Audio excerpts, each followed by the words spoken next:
I've always been interested in the idea of Nintendo crossover games, like Tetris DS for example, where you can interact with many different worlds using one set of mechanics. And one genre I think that could work well with this format is pinball games.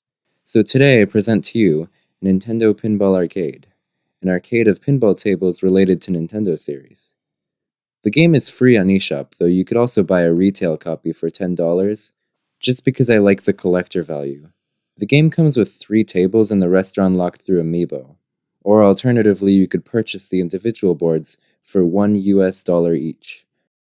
But this method won't unlock the other features that take advantage of the Amiibo's unique capabilities, but that's something to talk about later in the video. For now I want to show you some gameplay.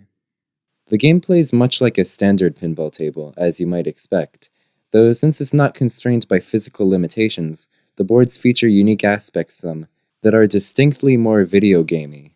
For example, many boards feature small minigames, like how in this Metroid-themed board, if you hit all 4 doors around the board, you suddenly have to fight against a horde of enemies, which can push you into the void. This particular map is based off of the BSL station from Fusion, which has colored doors that correspond to the ones in the map. It also features many designs and references to the actual game, which I'm sure you could find yourself. Otherwise, it's a pretty standard pinball table. Some boards, however, have less conventional designs. For example, this Mario Bros. Theme board is actually a side-scroller, with many paddles spread across the level, which can be identified as left or right by their color. It, of course, is a recreation of the classic Level 1-1, with question blocks, enemies, subworlds, and all. And once you reach the end, you even run into a flagpole, before the level starts to loop around again. Of course, some creative liberties had to be taken. A completely flat ground with some pits simply wouldn't work well, unless the level was broken apart in certain places and tilted accordingly. All boards are accessible from the main menu once unlocked, so you don't need to scan the amiibo multiple times. You can also unlock new boards by scanning amiibo on the title screen. There are 2 main modes to play these boards in, Classic and Objective.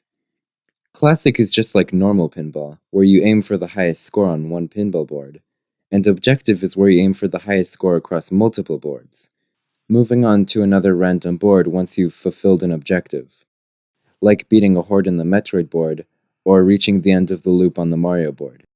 It's also worth noting that there are more than just one board per series, as can be seen in this board list, and some of them I want to draw specific attention to, so what better time to do that than now? Starting with the Dark World from The Legend of Zelda: A Link to the Past.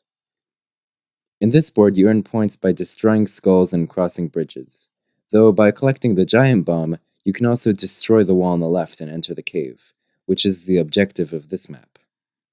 The next board I want to look at is one based off of F-Zero, being Mute City, which shares many similarities with the actual games, like, oddly enough, a health bar, which is depleted by hitting these electric walls, and can be recharged at the health points. The objective of this map, of course, is to pass the start line 5 times. What else could it be?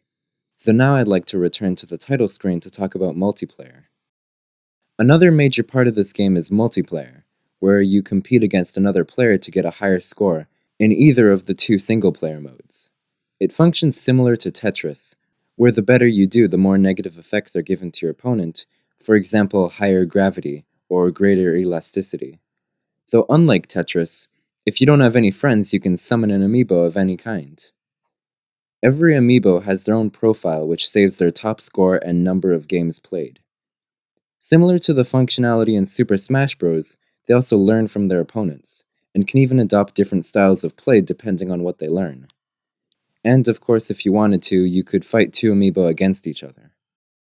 To end on a somewhat interesting note, for every board you obtain, you also get a corresponding card, which can be accessed on the board menu with L. These cards provide a history and context tab for the board, helping the player understand the origin of familiar yet mysterious maps, or even maps from settings they've never seen before. It seems kind of irrelevant, but I always enjoy these history-oriented bonuses. Anyway, that's about it for today. Hopefully you enjoyed this concept and maybe someday it might come true.